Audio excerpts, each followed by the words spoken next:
Toutes et tous, merci beaucoup d'être venus aussi nombreuses et nombreux pour cet événement, ce colloque de l'Institut La Boétie. Institut La Boétie qui est donc la Fondation Insoumise que je co-préside avec Jean-Luc Mélenchon. Et à chaque fois, on a des nouvelles personnes qui viennent assister à nos événements. Donc vous êtes les bienvenus si c'est la première fois que vous venez parmi nous. Je remercie toutes les équipes de l'Institut qui ont fait un gros travail pour que ça puisse se tenir dans de bonnes conditions. Et je remercie évidemment tous les intervenants qui ont accepté de venir débattre avec nous. Donc c'est une journée d'études consacrée au syndicalisme, plus particulièrement à l'avenir des organisations syndicales et à leur rôle au sein du bloc populaire. Alors pourquoi on a tenu à faire ce colloque ? D'abord parce que les forces et les libertés syndicales, aujourd'hui, plus qu'avant encore, subissent des attaques sans précédent de la Macronie. Ce sont une des cibles privilégiées de la dérive autoritaire du bloc libéral. Je pense aux 400 militants de la CGT qui ont été poursuivis après des manifestations contre la réforme des retraites. Je pense aux syndicalistes qui ont été arrêtés chez eux en pleine nuit après les mobilisations pour la Palestine. Et je pense évidemment au droit de grève qui est constamment menacé. Plus pernicieux encore, la Macronie aujourd'hui s'en prend au rôle des syndicats en prétendant laisser les partenaires sociaux jouer un rôle, précisément. Ils ont inventé un conclave sur les retraites. Ils décident les sujets dont on peut parler dans ce conclave. Ils donnent un droit de veto au MEDEF. Ils fixent des critères financiers qui sont basés sur des chiffres absurdes, ceux de M. Bayrou notamment, et ces chiffres-là empêchent en réalité toute réforme de progrès. À ces attaques-là de la Macronie, on peut ajouter évidemment celles de l'extrême droite, qui ont été depuis toujours opposées aux syndicats de travailleurs. La semaine dernière encore, pour l'anecdote, c'était Jean-Philippe Tanguy, qui est donc député du Rassemblement national, qui proposait tout simplement d'interdire aux magistrats de se syndiquer. Face à cette adversité, notre camp doit se tenir aux côtés des syndicats et donc porte-parole, élus, insoumis seront toujours là pour défendre chaque Jean-Paul Delescaux qui est condamné à de la prison avec sursis pour un tract, chaque syndicaliste ou chaque syndicat étudiant qui est menacé de dissolution pour une réunion, chaque syndicaliste paysan qui est violenté pour une manifestation.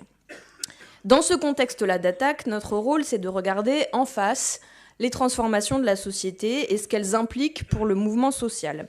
Transformation du monde du travail qui sont contemporaines de nouveaux terrains de conflit et le mouvement social qui se restructure en partie en dehors et au-delà des grandes organisations syndicales traditionnelles qui sont des structures vieilles de plus d'un siècle.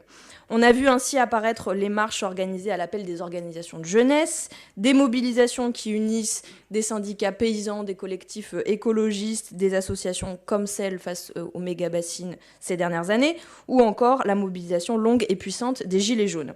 Et puis enfin, pour nous-mêmes, le champ politique aussi s'est transformé avec l'effondrement des partis de gauche traditionnels, le Parti communiste français et le Parti socialiste, ce qui a substantiellement modifié les relations institutionnalisées entre forces politiques et certaines organisations syndicales. Ce sont 3 premières observations qui pourront être évidemment discutées pendant cette journée d'études. Alors, travailler à la victoire prochaine du bloc populaire, en gros, toutes celles et ceux qui rejettent le monde de malheur de Macron, ça exige de comprendre, d'imaginer le rôle des syndicats, à la fois dans cette victoire, mais aussi dans le monde d'après, j'y reviendrai. Ça exige de repenser leur articulation au sein du mouvement social et avec les forces politiques. Avant toute chose, je reviens sur le rôle historique des syndicats dans la lutte révolutionnaire que nous menons contre l'oligarchie. Poser la question de l'avenir du syndicalisme, ça exige évidemment de comprendre son rôle passé dans la construction d'un rapport de force contre la bourgeoisie au XXe siècle. Ça nécessite de reconnaître que nous ne sommes ni les premiers ni les derniers à nous interroger, à réfléchir à la place et au mode de lutte des organisations syndicales dans notre combat commun. Je reviens, vous allez le voir, il y a assez loin, chez Marx d'abord, les syndicats qui doivent être strictement séparés des organisations politiques, qui sont des foyers d'organisation de la classe ouvrière, qui sont des sortes d'écoles du socialisme, où les ouvriers, là je le cite, s'éduquent et deviennent socialistes parce que tous les jours se mène sous leurs yeux la lutte avec le capital. Lénine également, pour qui, et là je le cite aussi, les syndicats sont l'organisation historiquement inévitable du prolétariat industriel. Par contre, lui, à l'inverse de Marx, il défend un modèle d'organisation parti-syndicat-masse, dans lequel le parti, pour diriger et former les masses, doit travailler à l'intérieur des syndicats. L'un et l'autre, chez lui, ne sont plus des sphères distinctes. Ce sont des variantes donc d'articulation, d'insertion des syndicats dans le mouvement social révolutionnaire. Ces questions se posent depuis toujours. Il y a des litiges aussi concernant la stratégie et les modes d'action des syndicats, qui se posent là aussi depuis longtemps. Je remonte à 1906 avec Rosa Luxembourg, qui défend à l'époque, contre ses camarades socialistes qui n'y voient chez elle qu'une trace d'anarchisme, que la grève de masse, la grève générale, est une nouvelle forme de lutte syndicale dont il faut s'emparer et qu'il faut appuyer. Ce sont donc des conceptions théoriques qui sont vieilles d'un siècle ou deux, mais qui en réalité continuent à irriguer l'imaginaire collectif et dont découlent des principes d'organisation et d'action qui sont inchangés. Inchangés, y compris parfois jusqu'à l'absurde, puisque certains continuent d'invoquer la charte d'Amiens de 1906 pour refuser l'unité d'action entre syndicats et partis politiques, alors qu'elle défend justement un rôle très politique pour le syndicat. Depuis, d'ailleurs, il y a eu le Front populaire en 1934, formé par les partis de gauche, mais où le syndicalisme a évidemment joué un grand rôle. Il y a eu 1945, la participation des syndicats au programme du Conseil national de la résistance. Donc une permanence de ces enjeux depuis plus de 100 ans qui illustre le rôle absolument essentiel, structurel des organisations syndicales dans la conquête des droits des travailleurs au XXe siècle. Et si les syndicats sont aujourd'hui encore beaucoup réprimés, c'est parce qu'ils ont gagné, et gagné beaucoup. Je reviens en 1910 sur les retraites ouvrières et paysannes, la suppression du travail de nuit dans les boulangeries et la journée de 8 heures en 1919, la loi sur les assurances sociales en 1930, les congés payés en 1936, la création du salaire minimum en 1950 ou encore la retraite à 60 ans en 1983. Entre autres choses, vous le savez, ici dans cette salle. C'est un horizon de progrès social qui a été donc porté par les syndicats et qui a fédéré massivement travailleuses et travailleurs. Mais ils étaient en moyenne 3 fois plus syndiqués qu'aujourd'hui. Et les grèves étaient massives.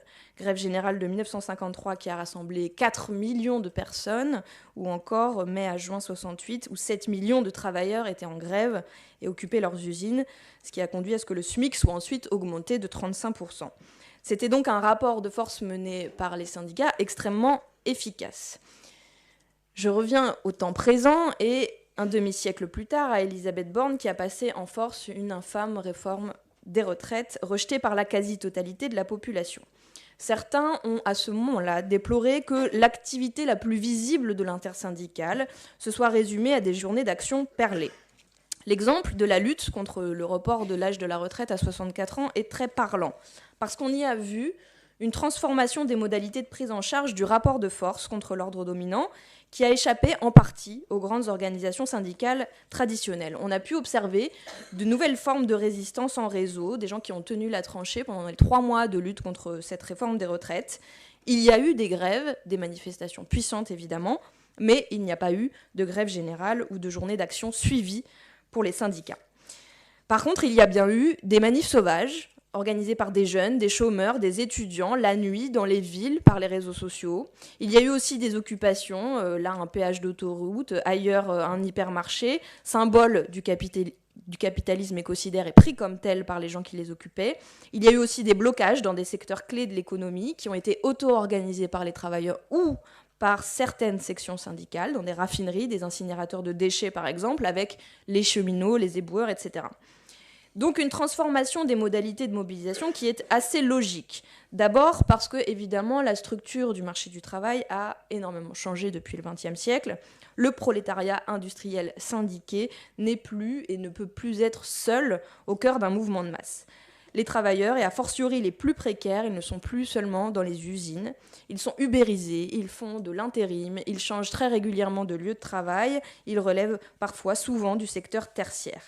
Il n'y a plus qu'un salarié sur 10 qui adhère à un syndicat en France. Et si on regarde dans le détail, c'est 2% pour les gens qui sont en CDD, 11,8% des salariés en CDI, ce qui veut dire que les plus précaires sont aussi les moins syndiqués. De même, on constate de très grandes inégalités entre secteur privé et secteur public, respectivement 8 et 18% de syndicalisation. Dès lors, on assiste depuis la fin du XXe siècle au passage d'un capitalisme étatique managérial vers un capitalisme globalisé, financiarisé, ce sont les mots de Nancy Fraser, qui a conduit à une restructuration du marché du travail, elle-même vectrice d'une recomposition du mouvement syndical. Le néolibéralisme pose donc très concrètement des questions sur l'avenir des syndicats, la nécessité de leur adaptation dans le contexte d'un éclatement et d'une fragmentation du marché du travail. Et ce sera l'objet justement de la première table ronde de cette matinée. En France, cet affaiblissement de l'hégémonie du modèle syndical traditionnel s'est traduit par un affaiblissement global du mouvement social. D'abord parce qu'on peut penser que les syndicats se sont coupés d'une partie des nouvelles formes de lutte et des nouvelles organisations. Quand on pense par exemple au texte commun de plusieurs syndicats pour appeler au calme pendant le mouvement des Gilets jaunes en décembre 2018. Quand on observe aussi que les marches à l'initiative de partis politiques, les journées d'action à l'appel de la jeunesse et des associations, qui se déroulent souvent le samedi et le dimanche, ont été boudées par certaines directions syndicales. Je prends un exemple, la marche contre la vie chère et l'inaction climatique de 2022, organisée par ce qui était alors la NUPES, donc tous les partis de gauche, des associations et des syndicats, où la CGT a refusé d'appeler et de participer. L'ex-secrétaire général avait alors justifié son refus en disant préférer les actions de proximité et en arguant de différents mots d'ordre, privilégiant l'augmentation des salaires à la lutte contre la vie chère. On peut saisir en sous-texte, en réalité, un refus tacite de voir la lutte contre un capitalisme qui abîme les corps se dérouler en dehors du cadre institué du salariat. Mais lutter uniquement pour l'augmentation des salaires, ce avec quoi évidemment nous sommes d'accord, ce serait exclure toute une partie du peuple et du bloc populaire, comme les étudiants qui font la queue à l'aide alimentaire, les demandeurs d'emploi ou les travailleurs sans papier. C'est donc un repli de certaines directions syndicales qui n'a pas permis l'unité d'action du bloc populaire autour de revendications partagées pour une vie digne pour toutes et tous. Ça s'est traduit par le sentiment émergent, progressivement, d'une impuissance de certaines grandes centrales syndicales, que l'on peut interroger sous la forme, peut-être, d'une absence d'adaptation aux métamorphoses de la lutte des classes au XXIe siècle. C'est en tout cas, à minima, un décalage entre les directions syndicales et la direction politique de la gauche dans l'analyse de ce qui agrège aujourd'hui le peuple français et ses nouvelles manières de lutter. Décalage qui s'est aussi matérialisé pendant la lutte contre la réforme de la retraite à 64 ans, au niveau parlementaire. Le groupe parlementaire de la France Insoumise a adopté une stratégie d'obstruction qui visait à servir le mouvement social, mais qui n'a pas été appuyée, c'est un euphémisme, par les syndicats. Cette forme d'intervention syndicale dans la stratégie parlementaire s'est également manifestée lorsque les syndicats, sauf la CGT et Solidaires, ont signé un texte en décembre dernier pour appeler à la stabilité budgétaire. C'est très actuel comme débat. Si je rappelle tout ça, dans une partie de mon introduction, c'est pas pour mettre une mauvaise ambiance, mais bien parce que c'est notre responsabilité, je crois, de nous parler, de faire le bilan des événements qu'on a traversés ensemble, puisque nous constituons un même bloc social. Ce constat étant fait, il est évident que les syndicats ne sont pas voués à disparaître ou être remplacés, et bien au contraire, je crois, leur rôle absolument central et indépassable dans la période. On a besoin des cheminots, des éboueurs, des fonctionnaires, des ingénieurs organisés dans leurs syndicats. Un apport qui sera indispensable à notre camp pour gagner, mais aussi pour lui permettre d'appliquer son programme ensuite. Il faut donc repenser de nouvelles pratiques et formes de lutte du syndicalisme au service de la rupture avec l'ordre dominant.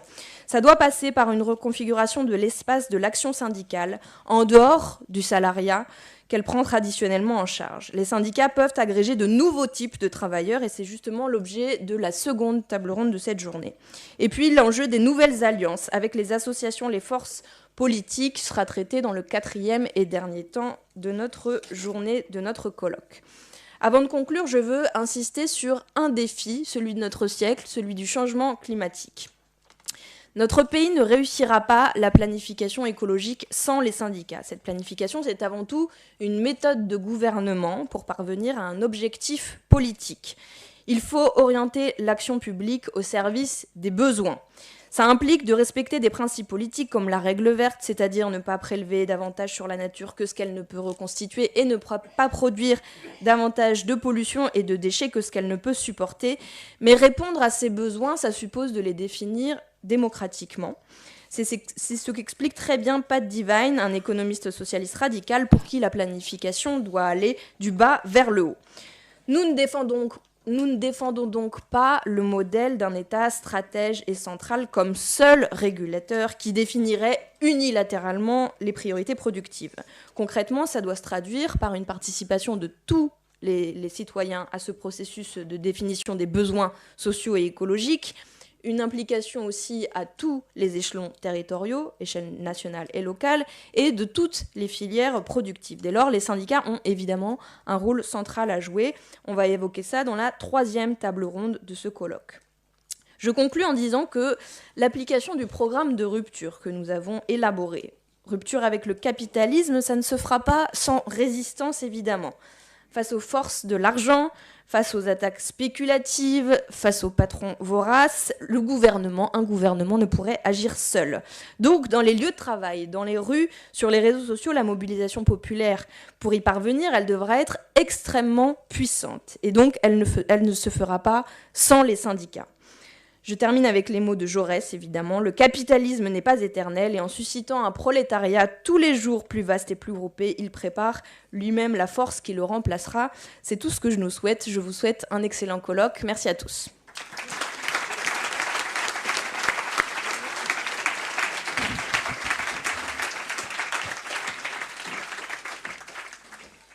Bonjour à toutes et à tous, bienvenue à ce colloque Syndicalisme que faire.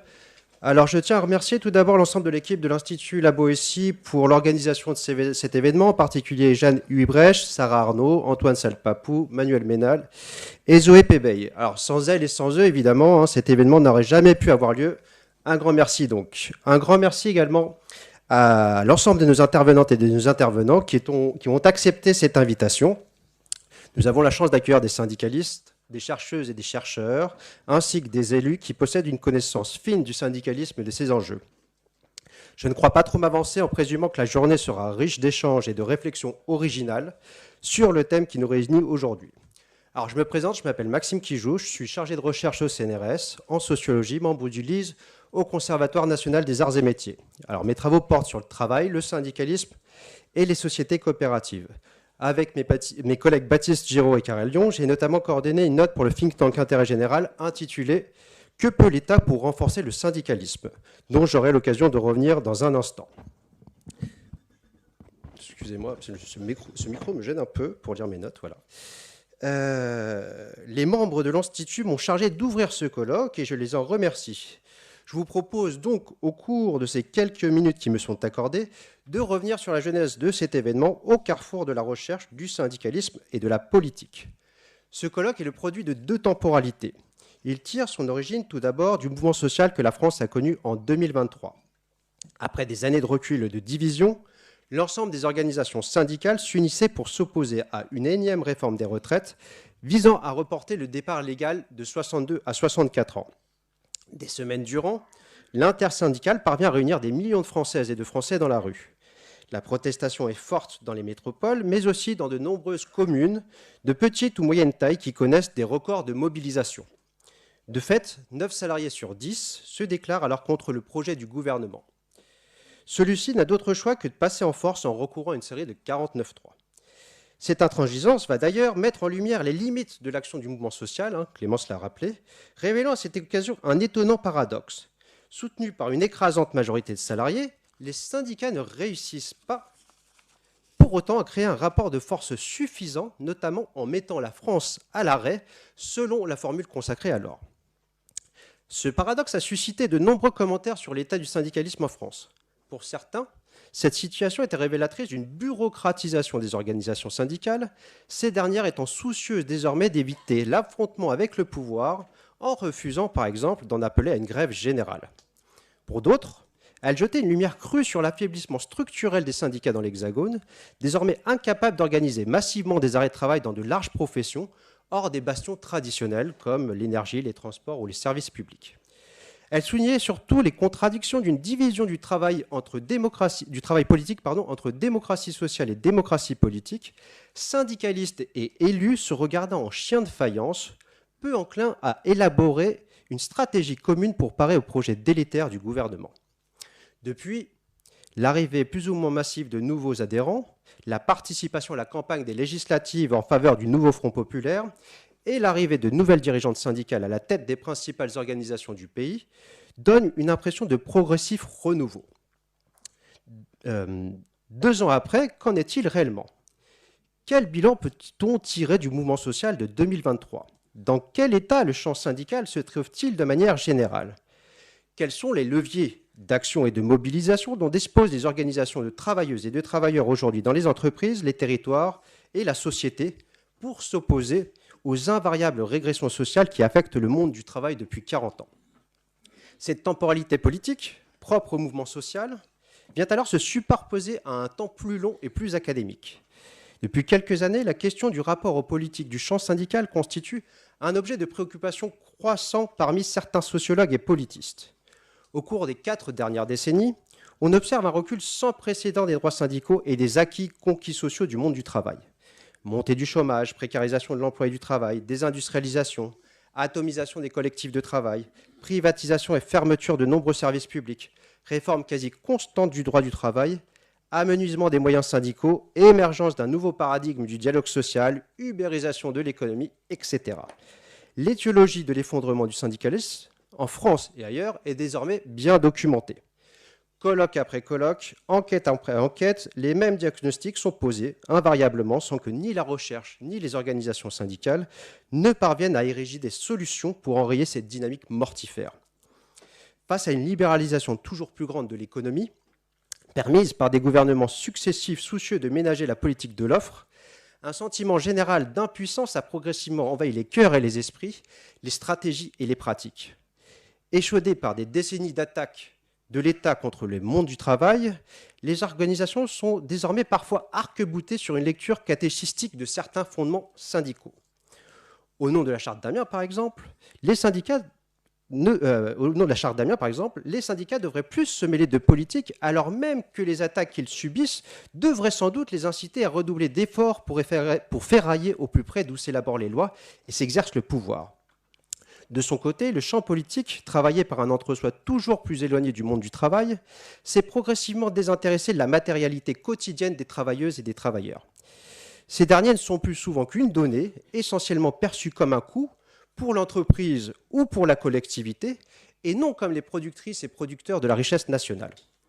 Les organisations syndicales, quant à elles, sont perçues généralement comme une survivance du passé, qu'on feint d'écouter afin de s'assurer une image de démocrate bon teint. Elles sont pourtant un relais indispensable pour saisir ce qui se joue sur le terrain. Elles sont aussi une source centrale de réflexion, non seulement afin d'améliorer les conditions d'existence de la population, mais aussi les conditions sociales de notre démocratie politique.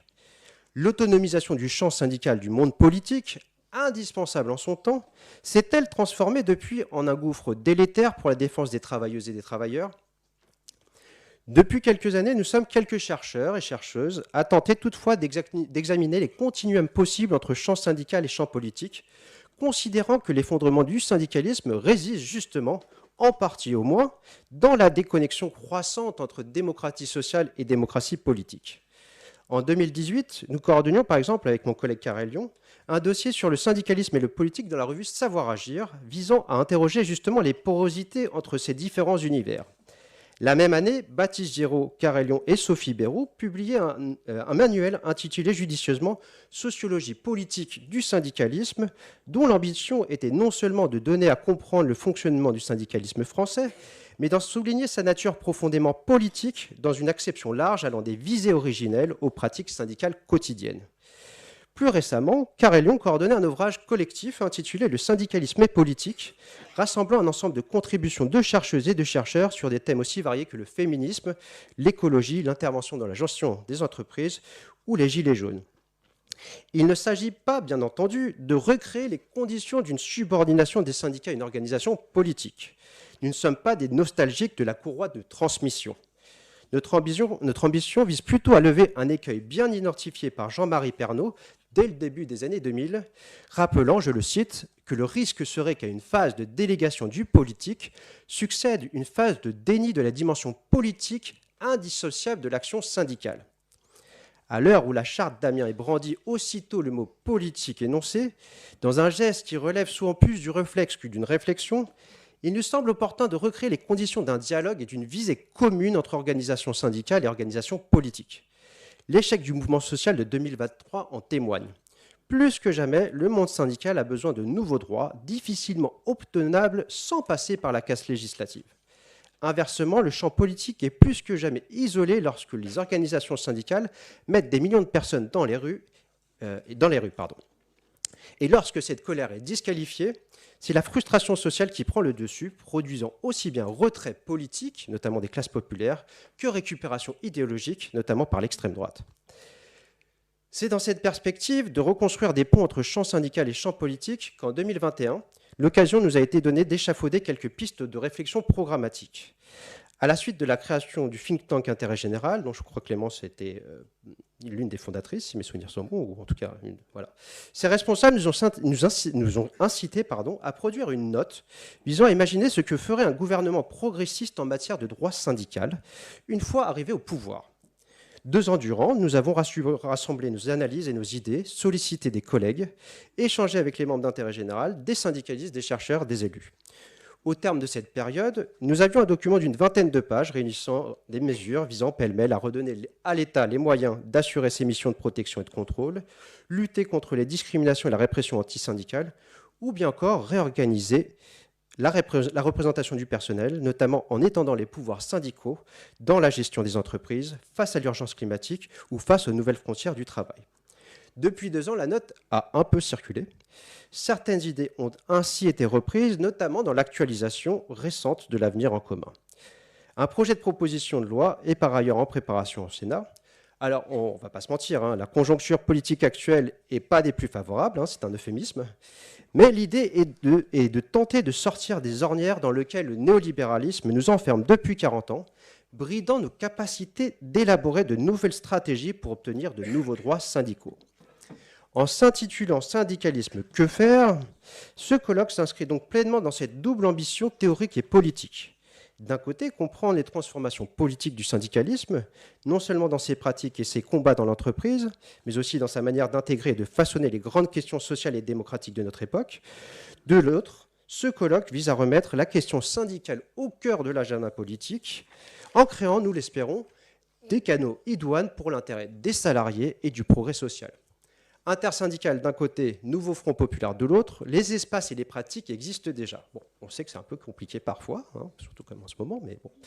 Réunissant un parterre d'expertes et d'experts du monde du travail et de la démocratie sociale, ce colloque entend donc non seulement donner à réfléchir sur l'état actuel du syndicalisme, mais tenter d'apporter une pierre à l'édifice d'une reconquête politique des organisations syndicales et avec elles des droits des travailleuses et des travailleurs dans notre pays. Enfin, avant de laisser la parole à nos différents intervenants, permettez-moi de rendre hommage à 2 collègues qui sont récemment disparus, Stéphane Bouquin et Michael Buravoy, dont les travaux ont constitué des contributions souvent décisives pour la connaissance du monde du travail et de ses combats. Je vous remercie.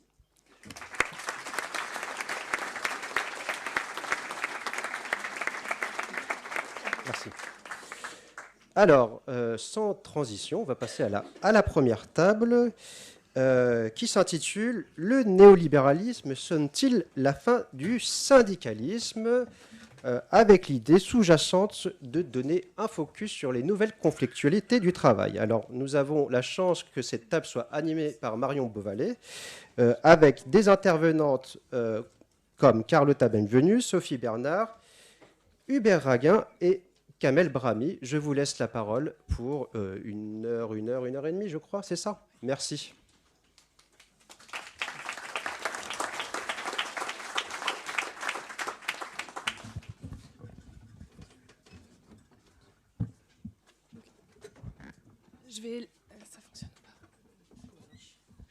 Je vais lancer l'introduction de cette première table ronde. Donc, bonjour à toutes et tous, je m'appelle Marion Beauvalet. Je suis doctorante à l'Université Paris-Dauphine sur les questions de temps de travail et de mesure du temps de travail. Et donc, je suis ravie d'animer ce premier temps de la journée que nous avons choisi d'intituler « Le néolibéralisme sonne-t-il la fin du syndicalisme ?» Et on va faire pendant cette heure et demie une étude des nouvelles conflictualités au travail. Alors c'est un titre qui est volontairement un peu provocateur, qui a avant tout pour fonction de nous permettre de poser le décor de cette journée d'études, qui sera une journée, donc un colloque de réflexion sur le syndicalisme au XXIe siècle. Car pour comprendre ce que peut le syndicalisme aujourd'hui, C'était donc le titre de la journée « Que faire du syndicalisme ?» Il faut d'abord comprendre dans quelle nouvelle réalité il évolue. Alors par nouvelle, il faut avoir en tête que notre économie capitaliste s'est profondément transformée ces dernières années, transformant par là même et avec elle le monde du travail. L'expérience du travail est celle de la domination au travail, de l'exploitation au travail, en 2025, n'est plus la même qu'elle ne l'était en 1895 lors de la fondation de la CGT, ni même qu'elle ne l'était par exemple au sortir de la Seconde Guerre mondiale ou encore dans les années 1990. On assiste à un processus de néolibéralisation qui bouleverse nos façons de vivre et également de travailler. Ce processus, il vient déstructurer et précariser les emplois et par là même les collectifs de travail. Il encourage le développement massif, ça a été un peu dit lors de l'introduction de Clémence Guettet, le développement massif de la sous-traitance, de l'intérim, du recours multiple au CDD. Il entraîne aussi des phénomènes d'ubérisation, avec le développement notamment du travail de plateforme et de tout nouveau secteur du travail. En bref, on assiste à une déstructuration profonde du monde du travail tel qu'on le connaissait auparavant. Le capitalisme contemporain, c'est aussi la montée en importance de nouveaux secteurs clés, comme celui de la logistique, dont on va largement parler ce matin, qui emploie aujourd'hui un ouvrier sur 2 et qui charrie avec lui de nouvelles réalités d'emploi. En parallèle, on le voit de manière très forte depuis qu'Emmanuel Macron est au pouvoir, et on le voyait aussi lors des quinquennats précédents, notamment sous François Hollande, on voit aussi tout un tas de politiques néolibérales, de casse sociale, de restrictions des droits des travailleurs et du mépris de toute démocratie sociale. On pense en France aux attaques de la loi travail en 2016, aux ordonnances Macron de 2017, en plus de la répression qui a été évoquée en introduction, de la répression de la mobilisation des travailleurs pour un nombre de sujets toujours plus larges qui va, donc Clémence l'a dit, jusqu'à l'arrestation de syndicalistes chez eux en pleine nuit. Toutes ces transformations ont bien sûr fragilisé la possibilité des travailleurs à s'organiser entre eux, à organiser la conflictualité sur leur lieu de travail. Mais est-ce que tout cela sonne, c'est un panorama plutôt négatif, je vous le concède, est-ce que tout cela sonne pour autant la fin du syndicalisme ? Qu'en est-il vraiment de la réalité du travail aujourd'hui ? Pour discuter de ces questions au cours de cette première table ronde, on a le plaisir d'accueillir avec nous, donc je vais vous représenter les intervenants, Kamel Brahmi, qui est secrétaire général de l'Union départementale de Seine-Saint-Denis. Merci beaucoup d'être avec nous aujourd'hui.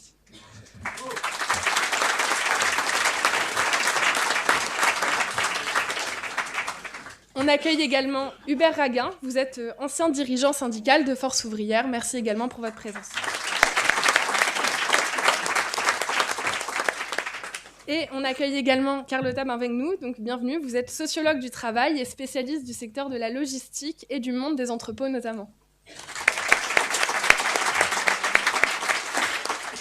Et enfin Sophie Bernard, vous êtes sociologue du travail, spécialiste de la rationalisation du travail et de l'ubérisation. Vous avez notamment écrit l'ouvrage « Le nouvel esprit du salariat » en 2020 et un ouvrage intitulé « Ubérisé sur le capitalisme racial » en 2023. Merci beaucoup. Alors, bienvenue à tous les quatre et merci beaucoup d'être parmi nous pour cette première table ronde. Alors Sophie Bernard, on va commencer par vous. Je viens de le dire très très rapidement en introduction. Le travail aujourd'hui n'est plus le même qu'il ne l'était il y a 10, 20 ou 30 ans. Vous qui travaillez à la fois sur les transformations au cœur du salariat et à ses marges, avec la question du travail indépendant et ubérisé, est-ce que vous diriez qu'il existe une nouvelle condition salariale aujourd'hui, peut-être même plusieurs conditions salariales, et quels en seraient les contours ? Une seconde question, quelles sont les conséquences que vous voyez de cette nouvelle condition salariale dans les possibilités de revendication et de mobilisation des travailleurs ? Ça marche ? Oui, c'est bon. Bien, merci beaucoup Marion pour cette présentation et ces questions, et puis merci pour cette invitation. Attends, je vais mettre le timing parce que sinon je me connais. Donc, est-ce qu'il existe une nouvelle condition salariale ? Pas si simple en fait comme question. Alors d'abord, je vais commencer simplement pour dire rapidement d'où je parle.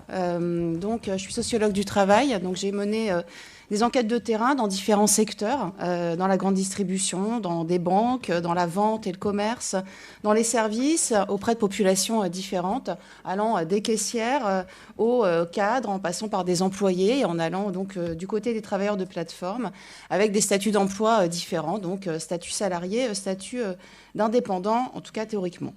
Nouvelles conditions salariales, ce que les enquêtes mettent au jour, c'est une déstabilisation de la condition salariale qui s'opère au cœur même du salariat stable. En fait, avec l'explosion du chômage, avec le développement de la précarité, ça a été rappelé, les recherches et le débat public sont beaucoup focalisés à partir des années 1990 sur ce qu'on appelle les marges du salariat, à juste titre, pour justement mettre en évidence une remontée de l'incertitude. Alors, ce à quoi on assiste, et ce que je voudrais essayer d'esquisser ici, c'est que cette remontée de l'incertitude, elle irrigue en fait l'ensemble du monde du travail. Alors certes, à des degrés différents, mais c'est un phénomène en fait qui dépasse les marges du salariat. Alors pour saisir ce mouvement, ça suppose de déplacer le regard des marges vers le salariat stable, de l'emploi au travail. Cette remontée de l'incertitude, elle passe par le déploiement d'une forme de mobilisation de la main-d'œuvre qui favorise l'avènement d'une figure de travailleur, travailleuse autonome et responsable. Alors, l'avènement de cette figure, travailleur, travailleuse autonome, responsable, c'est le résultat d'une stratégie patronale qui vise à euphémiser le lien de subordination.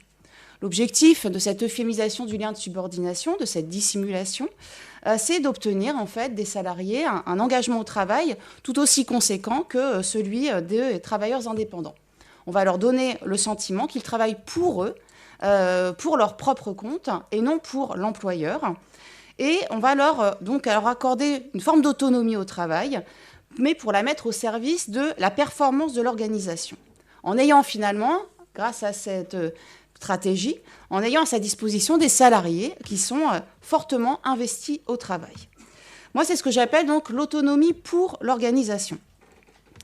Alors, ça veut dire quoi? C'est que classiquement, schématiquement, dans les organisations tayloriennes, fordiennes, eh bien, l'initiative ouvrière, l'autonomie était combattue. Se développaient des formes d'autonomie, en fait, de marge de manœuvre, ce que j'appelle une autonomie malgré l'organisation, mais on la combattait. Alors qu'on voit émerger à partir des années 1990 une exigence d'autonomie de la part des travailleurs et travailleuses. En fait, on aurait face à la globalisation, face à une concurrence exacerbée, les organisations seraient contraintes d'être plus flexibles et pour répondre aux fluctuations de la demande et exigeraient donc des salariés d'être plus autonomes, pour être plus réactifs. Alors, cette autonomie au travail, au sens de la capacité à se gouverner selon ses propres règles, en fait, c'est en partie un leurre. Un leurre parce qu'elle s'inscrit dans un nouveau faisceau de contraintes qui prend la forme d'une multiplicité d'indicateurs qui viennent cadrer le travail et favoriser l'intériorisation du contrôle. Pour reprendre les propos de Michael Buravoy, qui a été cité donc, tout à l'heure, donc un éminent collègue disparu donc, récemment, je le cite, « De nos jours, c'est un mélange de consentement spontané et de contraintes qui façonne le monde du travail. » Donc, il distingue notamment ce qu'il appelle l'organisation despotique du travail, dans laquelle, en fait, la contrainte l'emporte sur le consentement. Il la distingue donc de l'organisation hégémonique du travail, dans laquelle ce serait l'inverse. Et donc, on favoriserait dans ce type d'organisation l'autocontrôle, l'autonomie au travail. Ça veut dire qu'actuellement, le contrôle ne disparaît pas. Il change de forme au travers du contrôle par objectif, par les indices de satisfaction des clients, par les entretiens annuels individuels d'évaluation, par tout un ensemble d'indicateurs quantitatifs qui sont censés mesurer la performance des salariés. Donc c'est plus tant l'exécution du travail qui est contrôlée que les résultats. Donc ces dispositifs de gouvernement des conduites, pour reprendre une formule de Foucault, ces dispositifs de gouvernement des conduites induisent en fait un contrôle plus diffus, plus abstrait, qui conforte l'illusion d'un travail autonome. On passe ainsi du contrôle à l'autocontrôle, de l'exploitation à l'auto-exploitation, et les modes de management vont favoriser cela. management par objectif, organisation du travail par projet, référence systématique à la figure du client, rémunération variable qui vise à responsabiliser les salariés en leur donnant le sentiment de travailler encore une fois pour eux, ce qui va favoriser par là même une intériorisation du contrôle. Mais ces stratégies patronales d'euphémisation du lien de subordination, elles ne favorisent pas seulement un engagement au travail qui est conséquent, elles permettent aussi d'opérer un report des risques et des contraintes sur les collaborateurs. On voit cela à l'œuvre, notamment dans les évolutions des formes de rémunération, une entrée en fait qui est particulièrement féconde pour appréhender les transformations de la condition salariale. En fait, partir des modes de rémunération, des formes de rémunération, eh bien, c'est un révélateur, ça permet de révéler en fait ces transformations et en même temps, elles participent en fait de ces mutations. Ce qu'on observe en fait à partir des années 2000, c'est un mouvement général de complexification et de diversification des modes de rémunération. Alors ça veut dire quoi ? Ça veut dire que de plus en plus, les rémunérations des salariés comprennent des éléments fixes, des éléments variables, des éléments individuels, des éléments collectifs. Un package de rémunération, comme on dit. Et c'est extrêmement diffusé, puisque, par exemple, en 2020, d'après la DARES, plus de 94% des salariés perçoivent au moins un élément variable de rémunération. Cette part variable correspondant en moyenne à plus de 25% de la rémunération brute totale. Donc, ce n'est pas anodin. Et les managers, en fait, ont intégré à leur batterie d'outils managériaux ces différents dispositifs de rémunération en utilisant cette part variable comme un outil de mobilisation des salariés. On les enjoint à faire leur salaire. Cette formule « faire leur salaire », c'est un enquêté qui me l'a dit. Je fais mon salaire, je suis libre, je suis autonome, je fais mon salaire. En les enjoignant à faire leur salaire, il s'agit de responsabiliser les salariés. Et les primes variables, justement, elles sont justifiées au motif qu'elles permettraient d'établir des inégalités justes entre salariés, donc en fonction du mérite du travail. Donc elles relèvent d'une idéologie méritocratique et individualiste qui irrigue le monde du travail, mais la société en général. Et dans le principe, les salariés ne sont pas opposés à cette individualisation, à cette variabilité des rémunérations. Chacune a intégré en fait cette idéologie méritocratique selon laquelle ces formes de rémunération permettraient d'établir des inégalités justes et de reconnaître le mérite individuel. Très bien, mais en fait, avec le déploiement de ces rémunérations variables et individualisées, en fait, les salariés se trouvent confrontés à l'incertitude de leurs revenus. À tout moment, ils peuvent connaître une chute de leur rémunération. Elle peut être importante. Et comme ils sont responsabilisés sur leur salaire, c'est à eux d'assumer les risques du marché, de déployer des stratégies pour y faire face et stabiliser leurs conditions. En tout cas, c'est ce qu'on leur dit. Et on ne cesse de leur répéter, j'ai pu voir sur tout un tas de terrains d'enquête, qu'ils doivent accroître leurs efforts pour justement atteindre les objectifs, faire leurs chiffres, que ça dépend d'eux. Sauf qu'en réalité, quand on regarde concrètement, ils n'ont que très peu de pouvoir pour agir sur le niveau de rémunération au regard du rôle décisif de la conjoncture économique. C'est-à-dire en période de croissance, certes, on peut observer des formes de partage des bénéfices. En période de crise, en revanche, on assiste plutôt à un partage des risques, et des risques qu'ils assument alors même qu'ils ne peuvent pas vraiment agir dessus. Donc l'employeur est ainsi parvenu de la sorte à reporter les risques qu'il est supposé assumer sur les salariés.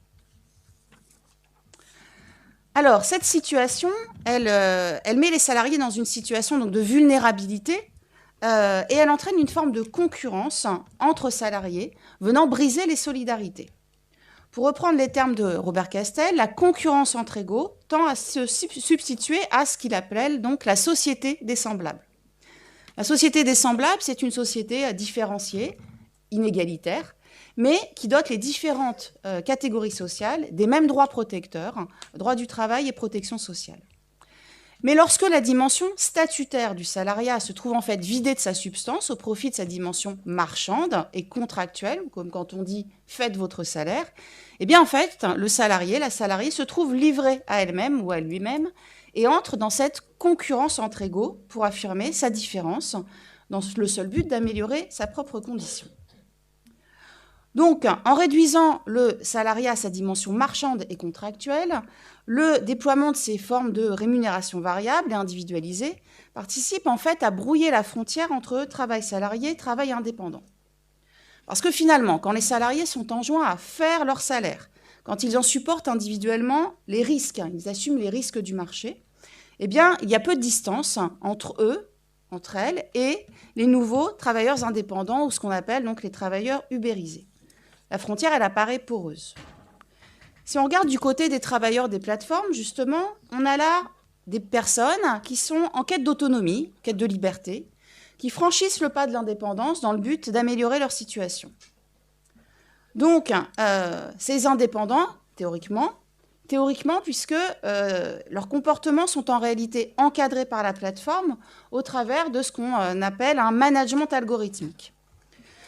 Un management algorithmique qui exerce donc sur les travailleurs un contrôle diffus et à distance. Un dispositif de gouvernement des conduites qui se révèle très efficace parce qu'en fait, il permet d'orienter les comportements à distance par le biais d'algorithmes et donc en maintenant l'illusion de l'indépendance, en maintenant l'idée qu'ils agissent en toute liberté. Et cette sujétion à la plateforme, en fait, elle est assurée par la dépendance économique de ces travailleurs des plateformes à la plateforme. On voit en fait une forme de proximité avec ce que les enquêtes dévoilent de la condition salariale. Ces travailleurs des plateformes, certes, se trouvent dans une situation de vulnérabilité accrue. Ils ne bénéficient pas des droits et des protections associés aux salariés. Mais on voit aussi au cœur même du salariat, comme j'essaye de le montrer juste avant, qu'on assiste bien à une forme de détricotage du salariat. Donc on pourrait appréhender en fait ces situations dans une sorte de continuum de situations allant du salariat à l'indépendance et des transformations simultanées du salariat et de l'indépendance qui renouent en fait avec une figure ancienne, donc nouveauté ou justement résurgence de modèles plus anciens. C'est cette figure du travailleur à la tâche, marchand de son travail, autonome et responsable, mais qui est soumis en fait ici au pouvoir patronal, ou en tout cas à son équivalent dans le cas des travailleurs des plateformes, et donc qui assume les risques économiques. Donc, la déstabilisation de la condition salariale d'une part, la croissance de ces nouveaux travailleurs indépendants de l'autre, participe donc de ce rapprochement. On voit que s'y déploie la même idéologie méritocratique et individualiste qui se traduit par un accroissement des inégalités. Inégalités de classe, de genre et de race. Parce que ce sont, de fait, les femmes, les populations racisées, les catégories populaires qui sont les plus pénalisées par cette idéologie. Donc, ce qu'on voit ici, c'est que le déploiement de cette autonomie pour l'organisation concerne en fait à la fois une frange des salariés, une frange des indépendants. Elle est beaucoup plus diffuse. Et en fait, elle constitue une forme de réponse à la critique du salariat qu'on voit émerger, à l'aspiration des salariés à bénéficier de davantage d'autonomie au travail, quitte à ce que le prix à payer soit cette remontée de l'incertitude. Mais cette promesse d'autonomie, on le voit, n'est qu'un leurre, puisque finalement, aussitôt, les salariés ou indépendants, ici, finalement, s'en voient dépossédés par l'entreprise qui en tire parti pour la mettre au service de sa propre performance. Donc, au nom de l'autonomie au travail, les droits et protections collectives des travailleurs se voient détricotés au profit d'un processus d'individualisation et de responsabilisation des travailleurs. Alors, quid de l'action syndicale, des possibilités de revendication et de mobilisation collective dans ce contexte ? Alors, on le voit bien, de fait, avec le déploiement de cette figure d'un travailleur, travailleuse autonome, responsable, ça se présente comme peu propice à l'action collective. Pourquoi ? Parce que finalement, cette idéologie méritocratique et individualiste, elle justifie en fait les inégalités. Finalement, ce seraient des inégalités dites justes. Chacun, chacune ne pourrait s'en prendre qu'à soi-même en cas d'échec, pas lieu de contester. Ça tend à invisibiliser toutes les causes sociales et structurelles au profit de la mise en avant d'une responsabilisation individuelle. Donc, une idéologie peu propice à la mobilisation collective parce que aussi elle est source d'isolement des travailleurs et des travailleuses, mis en concurrence les uns avec les autres. Pourtant, on va finir sur une note d'espoir, on assiste bien à des mobilisations collectives.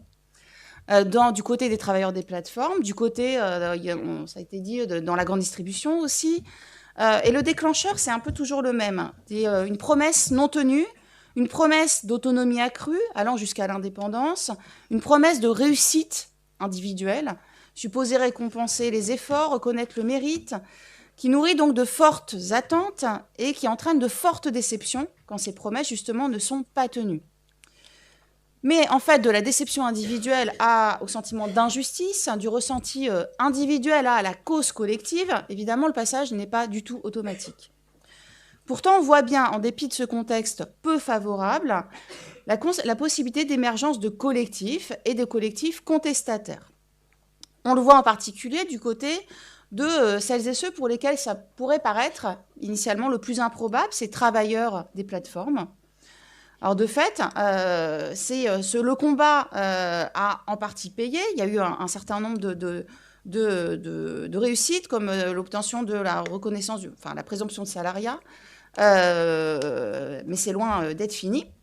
Mais en même temps, même si ces réussites sont importantes et qu'on peut les saluer, ça présente néanmoins une limite, au sens où il s'agit d'entendre plus largement les aspirations à l'autonomie des travailleurs et travailleuses, d'entendre la critique du salariat dans sa version sujétion, subordination, qui est associée. Certes, il y a eu des réussites, mais c'est une action ciblée. Ce qu'on peut penser ici, c'est que finalement, on voit que les travailleurs, travailleuses, tant du côté salarié que du côté indépendant, présentent davantage de similitudes que de différences. Et qu'on voit un certain nombre de mouvements, de tendances qui tendent à les rapprocher davantage. Donc, ce qu'il s'agirait plutôt de faire émerger, c'est le partage, le sentiment de partage d'une condition commune qui dépasse justement simplement un statut d'emploi. Et en cela, le rôle des syndicats est essentiel. Et donc, pour finir, sur une phrase de Robert Castel, rappelons que pour les plus démunis, les protections sont collectives ou ne sont pas. Merci.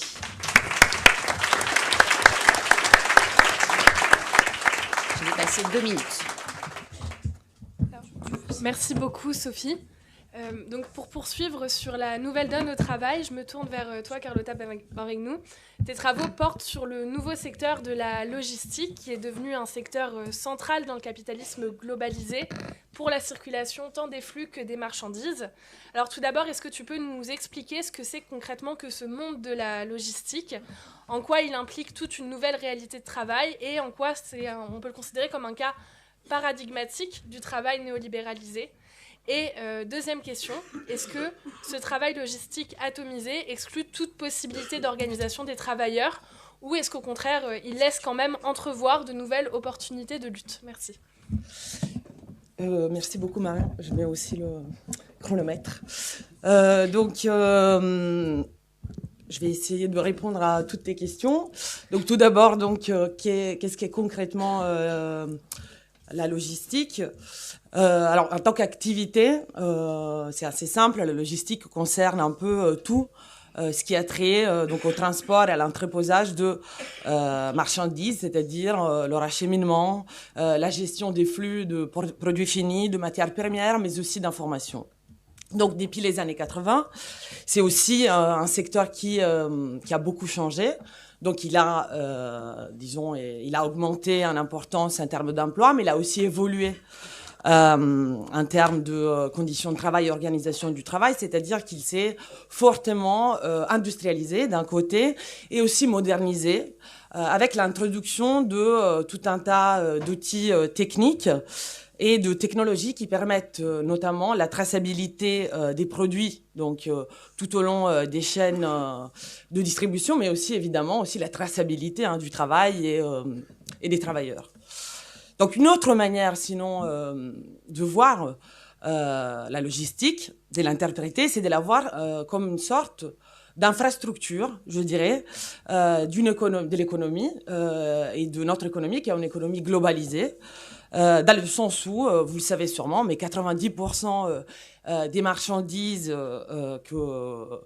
qu'on utilise tous les jours, voyagent par porte-container, ce qui signifie qu'elles traversent des ports, des entrepôts, au travers de différents pays, continents, etc. Donc, de ce point de vue, le développement de la logistique auquel on assiste est aussi une conséquence directe de l'accélération des échanges mondiaux et du développement de ce qu'on appelle les chaînes globales de production. Et donc, enfin, troisième point de vue, la logistique est aussi un secteur économique qui est un secteur normalement marchand, mais que comme je l'ai dit, c'est industrialisé, et qui a gagné en importance en termes d'emploi, et qui, comme l'a dit Marion, est aussi un secteur qui est profondément et largement ouvriérisé, c'est-à-dire que plus de 85% des emplois dans le secteur sont des emplois ouvriers. Alors, il s'agit principalement de chauffeurs routiers, chauffeurs-livreurs, mais aussi et surtout ouvriers et manutentionnaires. Et donc, qui sont ces ouvriers? Ce sont principalement, donc je le disais, des chauffeurs routiers, des chauffeurs-livreurs, mais aussi et surtout des ouvriers manutentionnaires qui, dans les entrepôts, donc, s'occupent du tri, de l'emballage de marchandises, et aussi une partie d'entre eux sont des caristes. Donc, en termes généraux, on va dire, la logistique est aussi un secteur extrêmement hétérogène parce qu'il rassemble des emplois, des métiers plutôt, avec des histoires et des conditions de travail actuellement très différentes entre elles. Parce que vous avez d'un côté des bastions syndicaux historiques, notamment le transport routier et les dockers, mais de l'autre côté, donc ceux que j'ai cités, des métiers émergents, peu syndiqués, marqués par la précarité, et il s'agit justement notamment de ces ouvriers manutentionnaires des entrepôts dont je parlais, qui constituent la moitié des salariés du secteur. Donc il s'agit d'ouvriers qui ne fabriquent pas des biens de consommation, mais qui les stockent, les trient, les emballent, les étiquettent dans des entrepôts qui rassemblent de plus en plus, comme on les a appelés, à des usines à colis. Donc, les conditions de travail de ces ouvriers peuvent tout à fait être considérées, puisque c'était une des questions de Marion, comme emblématiques des transformations plus générales du travail, et notamment du travail dans les secteurs du commerce et des services, et aussi des transformations de l'emploi et des transformations néolibérales décrites par Sophie dans son exposé, dans le sens où le travail de ces ouvriers est caractérisé par une très forte individualisation, par exemple par le biais de primes individuelles, qui constituent une part importante du salaire, notamment pour les préparateurs de commandes dans la grande distribution, et par une mise en concurrence des uns avec les autres, par les biais d'une multiplication des statuts d'emploi, et on le verra notamment l'intérim. Donc, plus particulièrement, ce qui me semble intéressant pour décrire la situation de ces ouvriers, c'est de voir trois dimensions de leur travail et la manière dont elles s'articulent entre elles. Donc l'emploi tout d'abord, parce que la logistique en France est aujourd'hui le secteur qui a le plus recours à l'intérim, c'est-à-dire qu'un quart de la main-d'œuvre est aujourd'hui employée en intérim. Lucas Tranchant, qui est un sociologue du travail qui s'intéresse également au secteur logistique, parle en ce sens d'intérim de masse. Alors pourquoi de masse? Certes parce qu'il y a beaucoup d'intérimaires, mais aussi parce que presque tous les nouveaux emplois créés dans la logistique d'entrepôt ces dernières 40 années sont des contrats précaires. Et les emplois de la logistique sont responsables de la création de près d'un emploi ouvrier précaire sur 7 depuis le début des années 80. Donc, que nous disent de plus ces chiffres, outre le fait qu'il y a beaucoup de précarité? Elles nous disent que non seulement donc une large majorité des emplois sont précaires, mais aussi que l'intérim est la principale voie de recrutement dans le secteur. Dit autrement, qu'on rentre la plupart du temps par intérim, voire tout le temps en fait par intérim, pour être ensuite éventuellement stabilisé en CDI. Ce qui n'est pas, j'y reviendrai, sans conséquence, notamment sur les conditions de travail, sur la santé des travailleurs. Donc, la deuxième dimension, le deuxième aspect concerne donc la santé au travail, car le secteur est aussi en tête des classements en termes de maladies professionnelles et accidents du travail, avec des taux de sinistralité qui sont 2 fois supérieurs aux moyennes nationales. Pour être plus précis, les enquêtes montrent l'émergence de pathologies, alors notamment de troubles musculosquelettiques, parce qu'on parle de manutention, à partir de 4 ou 5 années de travail pour les préparateurs de commandes, encore une fois, qui constituent en fait le 60% des postes dans les entrepôts de la grande distribution. Et donc, que nous disent de plus ces chiffres sur la santé? Évidemment qu'il y a une usure des corps qui est liée à un travail très répétitif et très intense, avec des rythmes très élevés, un flux tendu de plus, mais aussi, deuxièmement, qu'il s'agit d'une main-d'œuvre qui va certes passer par l'entrepôt, mais qui va vouloir, et surtout qui va devoir, très rapidement en sortir. Parce que les corps sont trop abîmés, évidemment, pour rester des années et des années à travailler dans ces conditions. Donc, elles expliquent quoi? Elles expliquent le taux de rotation ou la grande volatilité de la main-d'œuvre dans ces entrepôts. Je sais pas où j'en suis. Enfin, 13e aspect, c'est l'aspect qui nous intéresse le plus aujourd'hui, c'est la syndicalisation, parce que, évidemment, la situation est plutôt négative, avec un taux de syndicalisation de 4% dans les entrepôts contre 10% dans le reste du monde ouvrier, chez les ouvriers. Donc, bien évidemment, toutes ces dimensions, elles sont liées entre elles, parce qu'ils doivent être compris ensemble, parce que si la protection syndicale est si faible, c'est aussi à cause de la massification de l'intérim. Nombre de recherches le montrent, ça a été dit plusieurs fois aujourd'hui, et c'est par ailleurs assez intuitif quand même. Quand on est en intérim, et plus généralement quand on est très précaire, on est moins enclin à se syndiquer et à revendiquer des meilleures conditions de travail. Mais il s'agit quand même d'un point important parce que, notamment dans la logistique, en général, pour expliquer ce recours massif à l'intérim, qu'est-ce qu'on fait? On met l'accent sur l'aspect économique en disant que si on a recours à l'intérim, c'est parce qu'il y a une saisonnalité de l'activité, il y a des besoins de flexibilité, etc. Or, ce que montrent les recherches sociologiques sur les usages de l'intérim, c'est qu'il s'agit d'un système de recrutement qui sert avant tout à opérer une sélection de la main-d'œuvre. Sur la base de quoi? Sur la base de la docilité et donc de sa disponibilité à accepter un certain type de conditions de travail qui sont les conditions de travail qu'on a vues dans les entrepôts. Donc, ce qui signifie aussi que l'intérim pousse les travailleurs à travailler plus et plus vite. Et donc voilà le cercle vicieux avec la question de la santé au travail. Donc tout ça constitue évidemment des freins à la syndicalisation, des difficultés pour le syndicalisme à s'implanter dans ces contextes de travail, mais il y a un autre aspect, une autre difficulté qui est caractéristique du monde de la logistique, mais à mon avis aussi, encore une fois plus globalement, de ces économies de services et du commerce, c'est que très souvent ces entrepôts, ces entreprises, elles s'implantent dans des territoires qui ont peu ou pas de tradition ouvrière, donc de tradition de culture syndicale, ce qui fait que la transmission aussi de savoir-faire militant et de socialisation politique est plutôt compliquée. Je renvoie pour cela à l'ouvrage qui vient de paraître de Baptiste Giroux, Réapprendre à faire grève, qui traite de cette question. Donc enfin, il y a un autre élément qui rend les choses difficiles en termes de syndicalisation donc dans le secteur, c'est la taille et l'éparpillement des sites productifs, avec beaucoup d'entrepôts qui en réalité sont de taille moyenne, voire petite, qui sont donc, comme les recherches le montrent, plus difficiles à syndiquer, car les rapports de domination sont plus euphémisés, voilà.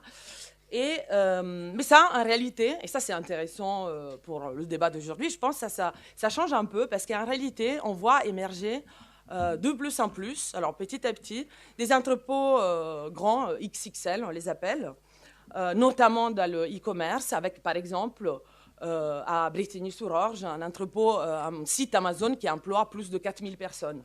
Donc on a un peu une dynamique de concentration, qui est aussi une concentration ouvrière, qui est en train de se faire dans le secteur et qui peut potentiellement ouvrir de nouvelles possibilités pour la syndicalisation.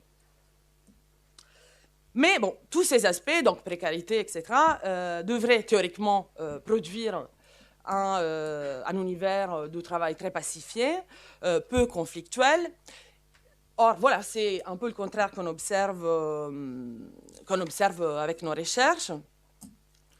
Tout d'abord, à l'échelle internationale, pour sortir un peu de la France, ce qu'on voit, c'est plutôt une prolifération de luttes, de conflits dans le secteur logistique, des grèves et aussi des expériences assez intéressantes de renouveau syndical dans le secteur. Alors, je cite souvent l'exemple de l'Italie parce que j'ai bossé là-dessus avec des travailleurs immigrés qui se sont syndiqués dans des syndicats de base, mais par exemple, de l'autre côté de l'Atlantique, aux États-Unis, on a vu un tout petit syndicat auto-organisé, la Major Labor Union, qui a gagné la première contre le géant Amazon. Et donc, il s'agit, dans beaucoup de cas, donc de situations de renouveau syndical, c'est-à-dire des gens qui s'organisent à la marge, voire à l'extérieur des confédérations traditionnelles. Mais il s'agit aussi de luttes qui sont souvent victorieuses, malgré tout, parce qu'on a, et qui ont recours, la plupart du temps, à celle qui est un peu, on va dire, l'arme des travailleurs de la logistique, qui est le blocage des flux, parce que malgré tout, malgré la précarité, malgré la forte subordination au travail, etc., il s'agit de travailleurs qui se trouvent situés à un endroit stratégique pour bloquer l'économie contemporaine et ses flux. Donc, cela leur confère un pouvoir d'opposition, plutôt un pouvoir contractuel très fort. Pour revenir à la France, malheureusement, en France, on n'a pas assisté, en effet, à des gros mouvements à échelle nationale. On a des taux de syndicalisation, on l'a vu, très faibles. Mais quand on connaît le secteur, parce qu'on l'étudie ou parce qu'on y travaille, on se rend compte qu'il est quand même traversé par des formes de conflictualité, à la fois au niveau collectif et au niveau individuel. Alors, au niveau collectif, on observe ce qu'on a appelé, avec d'autres collègues, des conflits fragmentés mais généralisés. C'est-à-dire qu'on observe des conflits un peu partout. Alors souvent, ce n'est pas forcément des grèves, c'est plutôt des débrayages, des actions courtes. Elles ont très souvent caractère défensif, c'est-à-dire qu'elles viennent en réponse à des restructurations, par exemple, etc. Mais tout de même, quand on regarde dans l'ensemble, on voit que ça bouillonne, quoi, qu'il y a des petits conflits un peu partout, mais qui restent extrêmement isolés les uns des autres. Et puis au niveau individuel, ce qu'on constate, c'est un rapport très détaché et critique au travail, c'est-à-dire une conscience assez forte du contexte d'exploitation. Sauf que, et ça a été dit par Clémence Guettet en introduction, cette critique prend souvent la forme de mobilité professionnelle sur le marché du travail, sur un marché du travail qui, à l'occurrence, est en tension. C'est-à-dire qu'il s'agit, par exemple, de travailleurs intérimaires qui alternent volontairement période d'emploi et période de chômage, qui passent d'un entrepôt à l'autre à la recherche de meilleures conditions de travail, qui claquent volontiers la porte quand les conditions de travail ou de rémunération ne leur conviennent plus. Et qui, en tout cas, n'aspirent pas forcément à être stabilisés en CDI. Donc ces pratiques reposent aussi, et sont une autre chose qu'on observe avec nos recherches, sur un savoir pratique qui est un savoir collectif du marché du travail local. Ce qui veut dire que ces comportements-là, qui sont à première vue très individuels, ne sont pas si individuels que ça au final, mais dépendent de sociabilité populaire, de liens et de réseaux qui fournissent par exemple les informations sur le marché du travail, l'accès aux opportunités d'emploi, etc., etc. Or, il me semble que ces comportements-là sont la plupart du temps jugés un peu négativement comme individualistes, voire opportunistes, ou pour utiliser un terme de la journée d'aujourd'hui, comme un peu l'expression de subjectivité néolibérale qui, justement, cherche des solutions seulement individuelles. Et donc, dans une opposition un peu simpliste, il me semble, à l'organisation collective, à la syndicalisation, ou en opposition à ce que ça devrait être, théoriquement, une bonne conscience de classe. Et pourtant, les recherches historiques montrent que des taux de rotation importants de la main-d'œuvre ont souvent annoncé, au contraire, du cycle de mobilisation collective, intense, parce qu'en réalité, ces comportements-là, que les sociologues appelleraient des formes d'exit, expriment une critique très forte de conditions de travail dégradées, voire, dans ce cas précis, aussi de mécanismes de ségrégation socio-raciale sur le marché du travail. C'est-à-dire, ils expriment un antagonisme au capital-travail, au fond. Donc, juste une remarque finale, ces mobilités professionnelles dans le cas de la logistique, mais pas que, se font la plupart du temps localement, c'est-à-dire ici, parfois, vraiment au niveau de la zone logistique, ce qui remet, il me semble, au centre l'échelle territoriale comme échelle d'action pour le syndicalisme, dans des contextes comme celui-ci, marqués par une très grande mobilité de la main-d'œuvre, par la dispersion, par la fragmentation du salariat, etc. Et donc, par conséquent, il me semble que ça plaide aussi pour mener une réflexion qui existe, et sûrement qu'on en parlera au cours de cette journée, sur le rôle et l'importance des structures territoriales, locales, du syndicat, notamment les unions locales, aujourd'hui face à ce nouvelle forme de travail et d'emploi. Voilà, merci.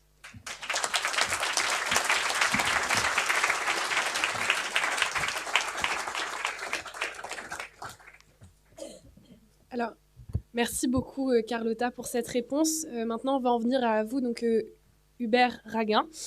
Carlotta et Sophie nous ont montré comment l'importance des évolutions des structures de l'économie et du monde du travail influe aujourd'hui, comment tout cela impacte les possibilités de lutte syndicale.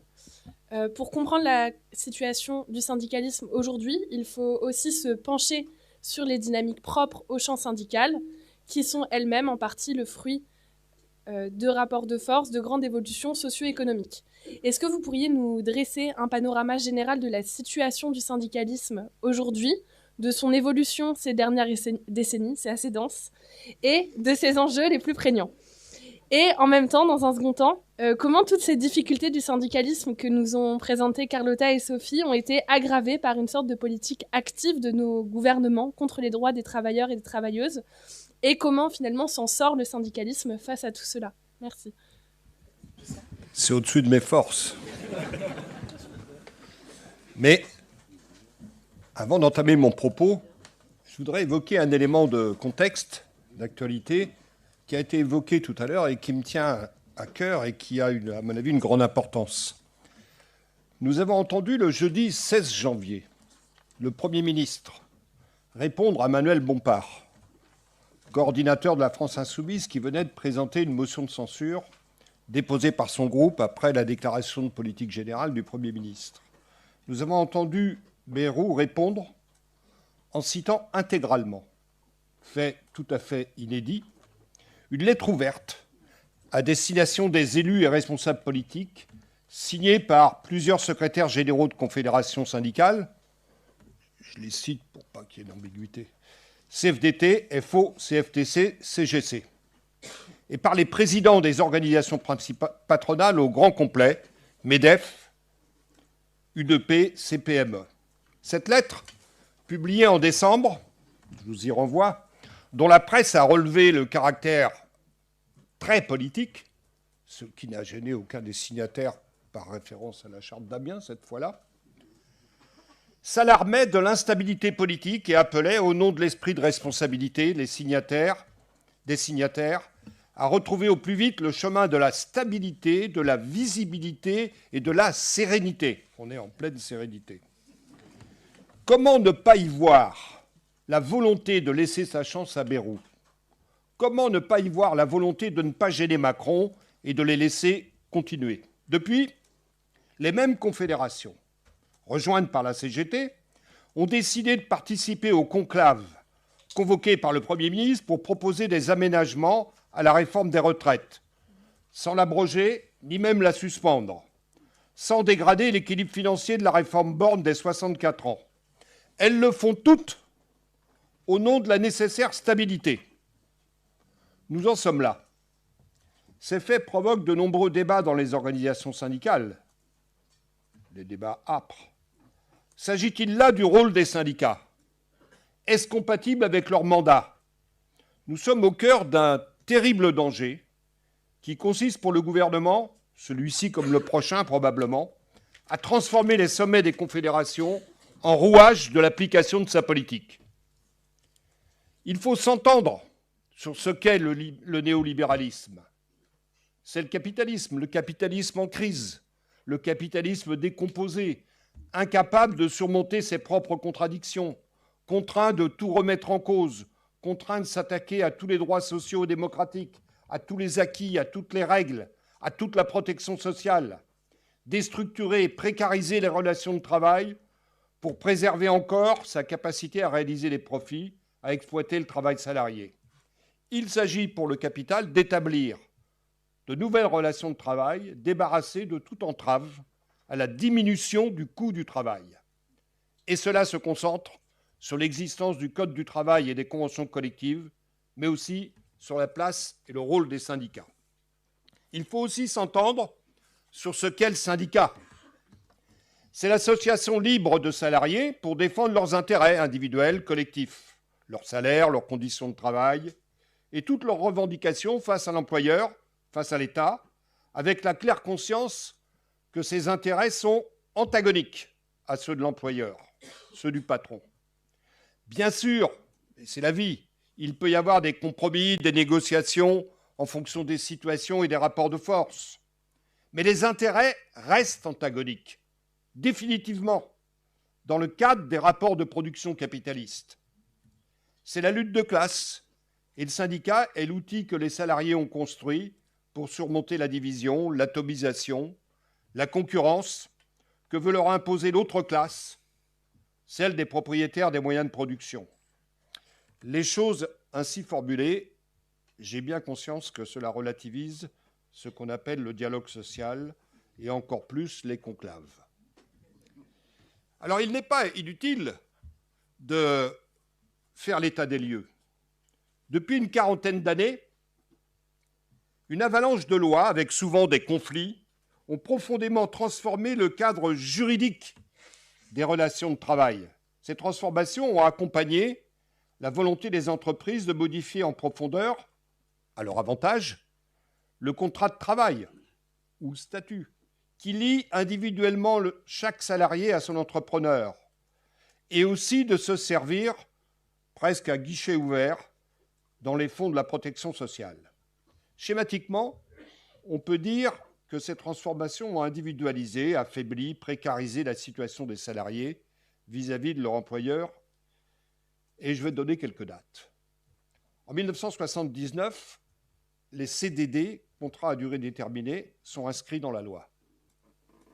En 1979.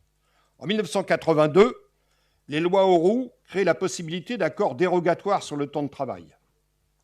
Balladur, puis Juppé, puis Robien inaugurent ensuite une politique de baisse du coût du travail par différents mécanismes d'allègement de charges sociales pour les entreprises. Ils élargissent aussi toutes les possibilités d'accords dérogatoires, ce qui sera poursuivi par les lois Aubry 1 et 2 en 2000. En 2005 et en 2006, 2 projets sont mis en échec. D'abord, le contrat nouvelle embauche qui prévoyait une période d'essai de 2 ans, il est voté puis enterré. Puis le CPE, contrat première embauche, un CDI jeune, qui lui aussi voulait instituer une période d'essai de 2 ans pour les jeunes de moins de 26 ans. Voté, il est rapidement abrogé suite à une mobilisation immédiate et extraordinairement massive de la jeunesse. Les lois TEPA et de modernisation du marché du travail en 2007 et 2008 inventent la défiscalisation des heures supplémentaires, puis la rupture conventionnelle et le CDD d'usage. De nouvelles règles de représentativité des syndicats sont votées en 2008 suite à un accord entre certaines confédérations et le patronat. En 2009, le statut d'auto-entrepreneur est créé. En 2015, sont créées les primes à l'embauche. Puis arrive la loi El Khomri en 2016 et la loi Macron, assouplissement des règles de licenciement, plafonnement des indemnités prud'homales, valorisation des accords d'entreprise, même dérogatoires, et enfin, les ordonnances Macron de 2017, préparées par Muriel Pénicaud, modifiant profondément le Code du travail et portant un coup majeur à ce qu'on appelle la hiérarchie des normes. La hiérarchie des normes était la colonne vertébrale du Code du travail. Le contrat de travail doit respecter ce Code du travail, ainsi que l'accord de branche et l'accord d'entreprise quand ils existent. Un accord de branche ne peut qu'améliorer le Code du travail et un accord d'entreprise ne peut être que supérieur à l'accord de branche. C'était le fil directeur de ce que les organisations syndicales appellent la pratique contractuelle entre les employeurs et les organisations syndicales. Il est profondément ébranlé. Notons, entre parenthèses, que durant la même période, singulièrement depuis la publication en 1991 du livre blanc sur les retraites, à l'initiative de Michel Rocard, et jusqu'en 2023, les salariés ont subi pas moins de 7 réformes des retraites, toutes à leur désavantage. J'ajoute une deuxième parenthèse. Durant la même période, un nombre considérable de privatisations ont été décidées. Le statut des fonctionnaires a subi d'importantes remises en cause et les revendications des mêmes fonctionnaires et agents publics en matière de salaire, de postes, donc de conditions de travail, de postes à maintenir ou créer pour accomplir leur mission, se sont heurtées à tous les budgets des gouvernements successifs.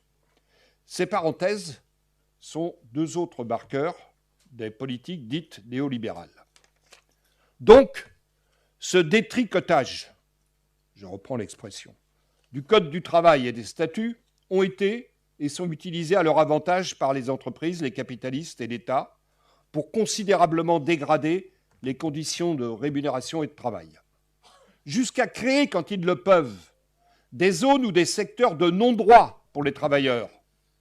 Il s'agit de généraliser la précarité, parfois d'imposer des contrats de travail qui n'ont plus rien de protecteur pour les salariés, en particulier dans certains secteurs comme le nettoyage, la logistique, la grande distribution, les services en général, et même dans le service public, avec par exemple la situation faite aux AESH dans l'éducation nationale.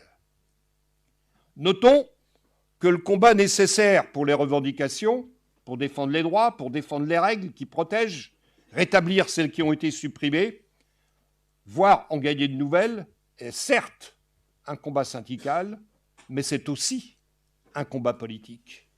La concordance entre les revendications exprimées dans tous les conflits et les mesures portées avec fermeté par les militants et les députés de LFI, loin d'être une entrave à la mobilisation pour gagner, est comprise par les travailleurs et par les syndicalistes en bagarre comme un formidable point d'appui. La capacité de mobilisation des salariés n'est d'ailleurs pas en cause. Les gazettes, des manias de la presse et les idéologues des plateaux télévisés n'y peuvent rien. Les salariés combattent dans leurs entreprises pour leurs revendications. Ils combattent avec leurs organisations syndicales, leurs sections syndicales de base. Les salariés ont besoin de leurs syndicats quand ils existent et ils ont besoin de les construire là où ils n'existent pas. Cela procède tout simplement de la résistance à l'exploitation capitaliste. Cela procède de la volonté d'aboutir sur chaque revendication. Cela procède de la volonté d'agir ensemble, collectivement, pour se protéger, se défendre, et quand on peut, conquérir des droits. Concernant les revendications interprofessionnelles, la capacité de mobilisation des travailleurs n'est pas non plus en cause. Ça a été évoqué, contre la loi El Khomri en 2016, dite loi travail. Ce fut puissamment le cas. Ensuite, en 2023, avec la CGT et FO et avec toutes les organisations syndicales unis sur le mot d'ordre d'abrogation, les travailleurs se sont massivement et longuement mobilisés par des journées de grève et de manifestations pour obtenir l'abrogation. Tout comme ils s'étaient mobilisés contre la retraite à points du gouvernement Philippe. Ils ont d'ailleurs ensuite porté cette exigence dans les urnes en 2024. Mais ces puissantes mobilisations n'ont pas gagné. Ce qui a forcément été discuté et qui continue d'être discuté dans les syndicats autour des journées d'action à répétition, privilégiées par les directions des confédérations, opposées à la grève franche et reconduite pour gagner. N'y a-t-il aucun rapport entre la pratique du dialogue social aux conditions des gouvernements de la Ve République. Les travailleurs combattent aussi, parfois, sans les organisations syndicales. Nous avons tous en tête l'extraordinaire mobilisation des Gilets jaunes, dont les revendications recoupaient largement celles des organisations syndicales. Et nous avons dans un coin de notre tête une autre question non résolue, celle de la jonction qui n'a pas eu lieu, sauf parfois localement. Elle n'a pas eu lieu parce que les confédérations ne l'ont pas voulu. Je me souviens, il y a été fait référence tout à l'heure, on a communiqué toutes les confédérations au début du mouvement des Gilets jaunes qui condamnaient toutes les violences d'où qu'elles viennent. Je ne fais pas de commentaires. Mouvement des Gilets jaunes qui a été durement réprimé. Cela a laissé des traces et nous renvoie au problème que j'ai évoqué en préambule. Les travailleurs résistent et combattent. Et pour ce faire, ils utilisent et utiliseront tous les outils à leur disposition. Et ils en forgeront de nouveaux si nécessaire. Les pseudo-négociations du PS avec le gouvernement autour du budget pour justifier la non-censure et le sauvetage du gouvernement de Macron, au nom de la stabilité, provoquent consternation et dégoût dans la masse de ceux qui refusent le chaos que perpétue la poursuite de cette politique. Et parmi eux, nombreux sont les syndiqués et les militants syndicalistes qui ne comprennent pas davantage et n'acceptent pas ce naufrage du dialogue social qu'est la participation au conclave de Bayrou, dont tout le monde sait que ne peut sortir ni l'abrogation de la réforme des retraites, ni la conquête d'aucun droit. Mais la lutte de classe ne souffre pas d'interruption. Nous voyons les luttes se multiplier, les travailleurs, la population s'engagent sur leurs intérêts immédiats pour gagner, pour défendre un hôpital contre une fermeture de classe, s'engagent sur leurs revendications pour des augmentations de salaire, pour l'annulation d'un plan de licenciement. Ils s'organisent par eux-mêmes et chaque fois qu'ils le peuvent, ils le font avec les organisations syndicales. Sinon, ils s'en passent. N'est-il pas là le défi majeur posé au syndicalisme et aux syndicalistes? Respecter le mandat et s'organiser pour la rupture ou accompagner au risque de sombrer.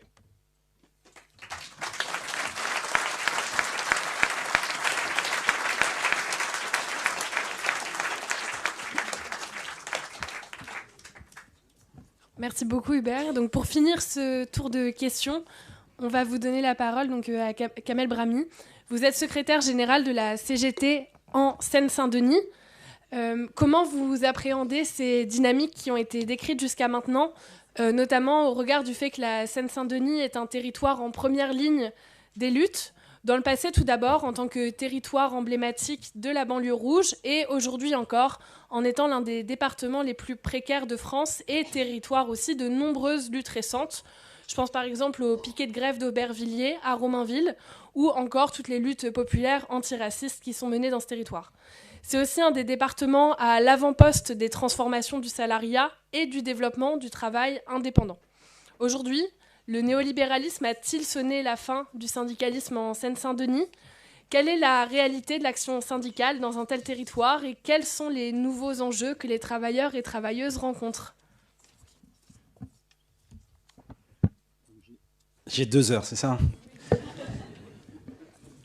Alors, bonjour à tous, merci à l'Institut à la Boétie pour l'organisation de ce colloque et pour l'invitation. Alors, je vais partir, je vais être très scolaire. Je vais d'abord essayer de répondre à la question générale et puis partir de réalité, de lutte sur mon territoire. Dire d'abord que, en propos général, effectivement, le néolibéralisme s'attaque au syndicalisme parce que le premier objectif du néolibéralisme, c'est de, entre guillemets, baisser le coût du travail et que le prix du travail, il est aussi lié aux luttes sociales. Ce n'est pas une question d'offre et de demande, comme on paye des salariés, sinon une infirmière serait beaucoup plus payée qu'un trader. On a beaucoup plus besoin d'une infirmière que d'un trader. Donc c'est aussi la production de lutte, notre histoire sociale, qui fait qu'on a un tel niveau de salaire brut pour la vie. Et bien sûr, pour augmenter son profit, on s'attaque au syndicalisme. Il y a aussi, et je ne vais pas reprendre, mais les réalités de financiarisation qui rendent plus délicate notre capacité de négocier, parce qu'on n'a pas toujours les réels propriétaires des boîtes devant nous, et j'y reviendrai, et j'envoie aussi un bouquin de Baptiste là-dessus. Et du coup, est-ce que le néolibéralisme en Seine-Saint-Denis ou ailleurs signe-t-il la fin du syndicalisme? Bien évidemment non.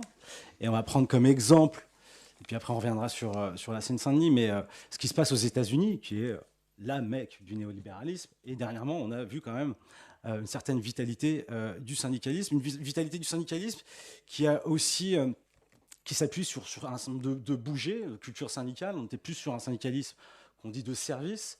Et là, on rentre quand même dans une culture beaucoup plus militante, de terrain, de lien, de travail pour qu'il y ait une véritable implication des acteurs, des travailleurs, d'élargissement aussi aux populations locales. Et il y a eu une dynamique de syndicalisation.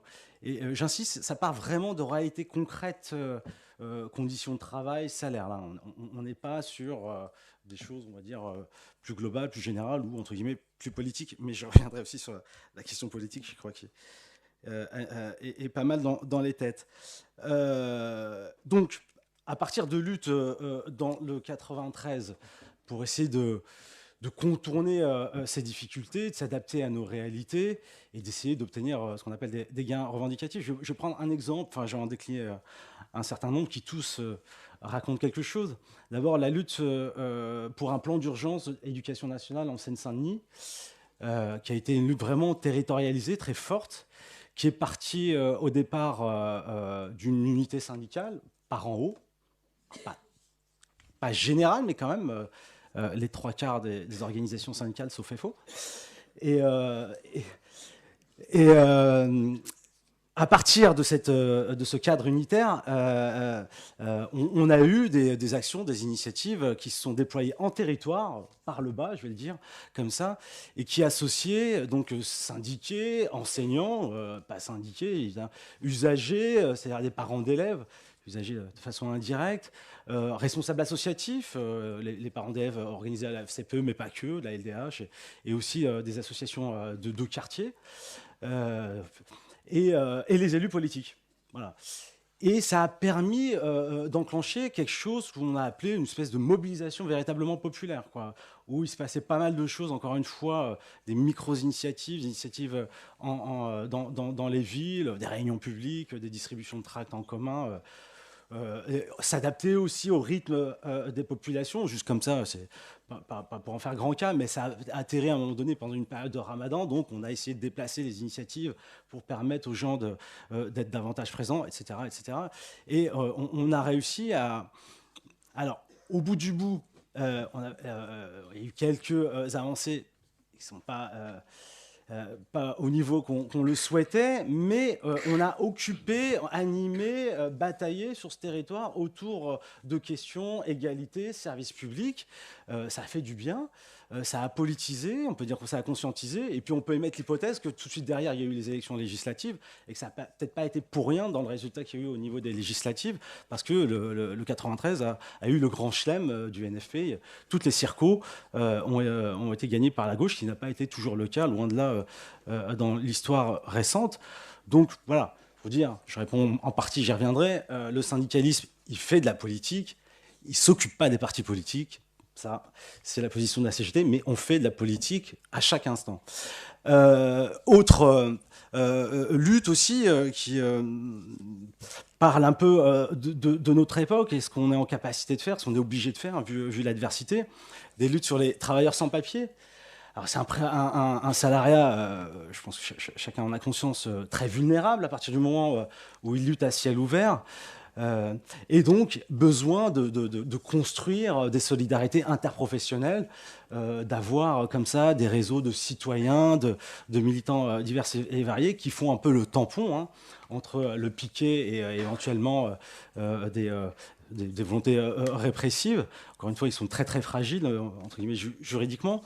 Et l'intérêt de ces luttes, c'était de voir aussi que chacun venait... comme il était, entre guillemets. Il y avait des militants anticapitalistes. Pour eux, le travailleur sans papier, c'était l'avant-garde de la lutte contre le capitalisme. On avait des militants pour l'égalité des droits, plutôt sur une question d'humanisme.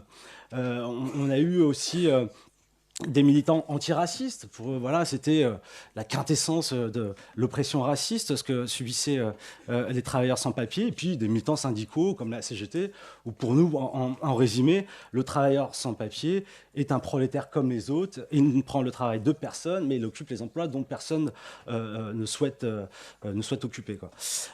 Et avec, là aussi, des victoires. On a gagné des milliers de régularisations. Alors, je ne vous dis pas qu'avec le ministre actuel, ça sera plus simple. Ça risque d'être beaucoup moins simple. Mais quand même, on était quand même dans un contexte, c'était Sarkozy, hein, c'était pas non plus l'amoureux fou des régularisations. Et on a, oui, impulsé de belles luttes qui ont obtenu et des régularisations et aussi, et je le redis, dans le débat public, marquer des points, on a fait bouger des lignes. Parce que cette idée que le travailleur sans papier ne prend le travail de personne, c'était pas si évident.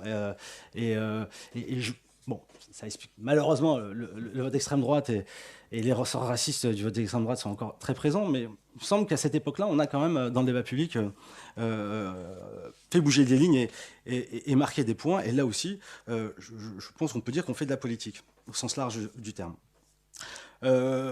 Autre exemple pour s'adapter aussi aux nouvelles réalités du monde économique, ça c'est une boîte du 93 aussi qui s'appelait Peter Surgical, qui était une boîte du secteur médical et qui fabriquait, c'était une petite unité de production hein, en Seine-Saint-Denis en France, hein, il n'y en a pas tant que ça, une sonde qui était très importante, notamment lors de la période du Covid, quoi. C'était une sonde qui permettait de retirer les sécrétions, enfin, un truc un peu une niche. Entreprise qui est rachetée par un fonds de pension, Euraseo, français pour le coup. Et on passe voilà, d'une petite PME d'entrepreneurs du secteur médical à quelque chose qui passe entre les mains de financiers. Et là, ça change quand même pas mal l'ambiance. Et quelques années après, ils décident de délocaliser en Asie. Alors, commence à organiser un peu la mobilisation. Arrive le confinement et cette histoire de pandémie. La production explose. Les salariés travaillent en 3-8 quasiment pour fournir. Malgré tout, à la fin de cette séquence, les financiers décident tout de même de fermer la boîte. Voilà, souveraineté, etc., etc. C'est que des beaux discours. Donc, on organise les choses. Et là, alors la fin est pas géniale parce qu'on n'a pas réussi à sauver l'unité de production. Mais on a été obligé d'aller à la rencontre des actionnaires. Alors, ils avaient des super beaux bureaux en face du parc Monceau. J'étais un peu étonné de nous voir. Mais bon, on a vraiment insisté, fait du bruit. C'est une petite structure, hein, c'est 80 travailleurs. Donc il faut aussi de la mobilisation autour du personnel militant CGT. Mais on ne va pas mettre 3000 personnes devant les bureaux d'actionnaires. Donc on était des centaines à 2 reprises. Et on a largement amélioré les conditions de départ. Très largement. Vous savez, c'est des financiers, ils avaient des sous. Donc ils ont donné plus de sous et des choses autour. Voilà, c'est pas l'idéal, on n'a pas sauvé la production, mais on a été obligé, c'est juste pour donner l'exemple, d'aller voir la réelle propriétaire qui n'était plus dans les murs de l'entreprise. Et un dernier exemple, et c'est aussi pour rendre hommage à mes camarades qui sont dans la salle, mes camarades d'Emma France, qui était la dernière usine automobile de la Seine-Saint-Denis, des sous-traitants de Stellantis. Alors, l'histoire d'Emma France, c'est qu'avant, c'était une unité de production qui appartenait en direct à Stellantis, à l'époque PSA, Peugeot. Ils l'ont revendu à des partenaires liés à Fiat, une boîte italienne. Et cette entreprise de sous-traitance, elle avait la particularité, en fait, une partie des machines-outils et des moules appartenaient à Stellantis. La matière première était fournie par Stellantis, et Stellantis rachetait plus de 80% de la production. Mais ils disaient, non, c'est pas notre histoire. Ils avaient bien évidemment droit de vie et de mort sur cette entreprise. Et du jour où ils ont arrêté d'acheter la production, la boîte a mis la clé sous la porte, a été liquidée avec plus de 280 salariés qui ont été licenciés. Là, il y a eu une forte mobilisation, 100% de salariés en grève. Ça a duré quasiment 10 mois. J'en profite aussi pour saluer Jérôme, l'un des députés du département, et tous les députés du département qui ont largement soutenu cette bataille, parce que c'est vraiment été dans un enjeu de territoire. Un emploi industriel, c'est 3 emplois induits. Tous ces salariés-là habitaient aux 4 coins du 93, même au-delà. Et on connaît tous les enjeux autour de la défense et du développement de l'outil industriel. On ne l'a pas sauvé. Malheureusement, on ne l'a pas sauvé. Et là, c'est un exemple, je trouve, on trouve les limites de ce qu'on peut faire malgré 100% de grévistes. Tous les députés NFP qui soutenaient, on a réussi à avoir même une lettre de soutien avec des élus de droite, de gauche, etc. Rendez-vous à Bercy. Enfin, on a vraiment ouvert toutes les portes. On a même chopé avec Ouari, l'ancien ministre de l'Industrie, dans les couloirs de l'Assemblée, ce qui a beaucoup surpris, grâce notamment à des députés du 93 qui nous ont ouvert une porte, et puis on a pu le choper dans un couloir. Et c'est pas comme ça que je travaille, on n'a pas l'habitude de ça. Bah oui, mais on fait comme on peut, parce qu'on a de moins en moins la possibilité d'avoir des interlocuteurs qui soient décisionnels pour essayer d'obtenir ou de négocier ou de sauver les emplois. Donc là, le rouleau compresseur libéral a marché à plein pot. Tout ça pour dire que oui, le néolibéralisme, c'est féroce, ça tape sur les travailleurs et le syndicalisme, mais il y a beaucoup de luttes et de mobilisation, et souvent avec des choses qui avancent, qui se gagnent. On arrive aussi à obtenir des choses dans la bataille des idées, des choses concrètes. La difficulté, c'est que c'est plus éparpillé, qu'il y a moins de grandes batailles interprofessionnelles victorieuses. Et donc, c'est un défi. Alors, pour finir sur des éléments éventuellement de réponse sur ce que le syndicalisme doit faire, il y a aussi un travail en termes pour parler jargon, de structuration de notre outil syndical.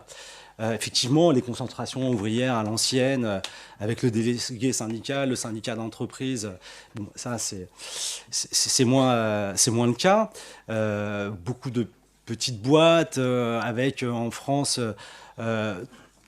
tout le versant ouvrier employé qu'on a précarisé, sous-traité, et les grands groupes qui ont gardé plutôt la recherche, le pôle des cadres, quoi, pour le dire vite. Et là, donc, il y a 2 choses à faire. Il y a comment qu'on arrive à recréer des collectifs auprès des ouvriers employés qu'on a atomisés et précarisés, et comment qu'on arrive aussi à ancrer le syndicalisme chez les cadres, parce que les 3/4 des cadres n'ont que le statut de cadre, ils n'encadrent personne. Et ils sont eux aussi soumis à des pressions au niveau du boulot très très importantes. Donc il y a aussi, et Caroline en parlera sûrement après moi, un boulot qu'on effectue pour implanter encore plus fortement le syndicalisme CGT, je parle pour la CGT, chez les cadres. Structuration, je disais oui, pourquoi pas inventer maintenant des syndicats par territoire, parce que je le vois en Seine-Saint-Denis. Je prendrai un exemple sur le transport. Le transport, c'est beaucoup de PME, beaucoup de petites PME qui, avec des donneurs d'ordre, des fois elles ont même donneurs d'ordre, des fois c'est 2-3 donneurs d'ordre qui chapeautent tout ça. Et on peut avoir, à l'échelle d'un territoire, 3 syndiqués à Aulnay, 2 au Blanc-Ménil, 1 à Montreuil, etc., etc. Et donc maintenant, le défi, c'est de construire la structure qui va pouvoir les rassembler, créer des collectifs, créer du lien, essayer de casser l'isolement des travailleurs et des syndiqués. Donc ça, c'est des chantiers, c'est pas toujours simple, hein, parce que voilà, c'est vrai que les organisations syndicales, alors elles ont plus d'un siècle, et il y a des fois des habitudes peut-être qui sont un peu ancrées et qu'il faut bouger, mais on y travaille. Et ça a été évoqué, la question des bourses du travail, hein. C'est une structure interprofessionnelle. Alors c'est vrai que je ne me suis pas complètement présenté, moi je suis responsable d'une structure interprofessionnelle. Je pense qu'on est là face à un parterre de gens informés, tout le monde sait à peu près ce que c'est qu'une structure interpro. Mais voilà, nous on rassemble toutes les professions, et on est plus tourné vers les syndiqués qui n'ont pas de syndicats dans les boîtes, ou de travailleurs qui n'ont pas de présence syndicale dans les boîtes. Parce qu'on peut être syndiqué sans un syndicat dans son entreprise. Si on est 2-3 dans une entreprise, ça ne suffit pas pour créer un syndicat. Et puis, il y a des travailleurs qui viennent nous voir dans nos bourses du travail parce qu'il n'y a pas de présence syndicale dans leur entreprise. Et comme les chiffres ont été rappelés, c'est loin d'être rare, malheureusement. Et donc, les bourses du travail sont des lieux d'éducation populaire, d'organisation des salariés, de connaissance et d'accès à ces droits, et aussi d'impulsion des luttes. C'est des outils qui... c'est une petite particularité du 93. On en a une vingtaine, 23 sur le papier, une vingtaine qui sont ouvertes quotidiennement. Plus de la moitié qui ne vivent que grâce à l'engagement de retraités, et d'autres grâce à des militants qui sont encore en activité. On s'assoit un peu sur... voilà. On s'organise au niveau de la CGT pour avoir du droit syndical pour ce type de structure, mais c'est pas simple de les faire vivre. Et il y a aussi une attention, je pense, et là de l'ensemble du mouvement social sur ces réalités des bourses du travail qui ont été constitutifs de la création de la CGT et du syndicalisme, et qui, je pense, là, dorénavant, ont de nouveau un rôle important à jouer, encore une fois, face à cette individualisation, à cette précarisation du monde du travail. J'ai entendu le micro, là, je suis trop long, c'est ça? Ah bon. J'avais 2-3 choses pour finir. Oui. Ça a été dit aussi, on est face à une répression syndicale assez féroce dans les entreprises. Hein. Je veux dire, le niveau de syndicalisation, pas à la hauteur de nos ambitions, il est aussi lié à la répression patronale qu'il y a dans les entreprises. On passe beaucoup de temps, nos responsables syndicaux, à défendre, à accompagner des camarades qui sont tapés dessus dans les boîtes. Et je vous parlais aussi pour ma crèmerie. Je pense qu'il est un peu plus compliqué dans certaines boîtes de sortir le drapeau CGT qu'un autre drapeau. Même si, je le dis en toute fraternité, pour tout le monde syndical, c'est quand même assez violent dans les entreprises. Ça veut dire qu'on gêne tout de même. Ça veut dire qu'on a tout de même une utilité et qu'on fait partie de la réponse pour gagner du progrès social et pourquoi pas la transformation sociale. Je veux dire aussi, pour finir, parce que voilà, c'est des débats un peu, des disputes qui ont vraiment leur intérêt sur le lien politique, syndicat. Syndicalisme, c'est plus une organisation de masse. La CGT, c'est plus de 600 000 adhérents. Notre union départementale dans le 93, c'est plus de 22 000 adhérents. C'est la 4e union départementale de France. Moi, mon union départementale a 22 000 adhérents. Je pense qu'elle fait quasiment les effectifs d'organisations politiques qui ont vocation à diriger le pays. C'est pas pour être désobligeant, mais je ne sais pas si les Verts ou tout ça, je ne suis pas certain qu'ils aient 30, 50 ou 100 000 adhérents. Nous sommes quand même parmi les dernières organisations de masse, pas assez, et on travaille à massifier. Et massifier, ce n'est pas une organisation politique, quoi. C'est vraiment quelque chose de différent. Pour parler cru, moi j'ai des salariés, ils sont pour la retraite à 60 ans, mais ils sont contre la censure. Bah, ils ont peur, la stabilité, tout ça. Mais ils sont pour la retraite à 60 ans. On est face à des contradictions assez importantes dans le monde du travail. Et nous, notre rôle, c'est de faire cheminer. J'ai été, moi, recruté dans l'univers syndical par un camarade qui m'a dit « Mais moi, un mec qui adhère à la CGT et qui vote Front National, ça ne me va pas. » Voilà, la caricature extrême. Donc, on fait un boulot de conscientisation. On essaye de travailler la combativité, d'obtenir des victoires. Et quand on sait très bien que les victoires sociales, ça donne du vent dans les voiles et ça pousse à aller au-delà. Il n'y a rien de pire que le fatalisme et l'esprit de défaite. Et ça ne profite pas du tout au camp du progrès. Donc voilà, j'ai envie de dire que je finis par... parce que j'ai un propos avec lequel j'avais démarré. On fait de la politique au sens large, selon notre conception, et on va continuer à pas trop s'occuper des histoires politiques, même si elles ont tout leur intérêt, au sens des partis politiques. Merci à vous.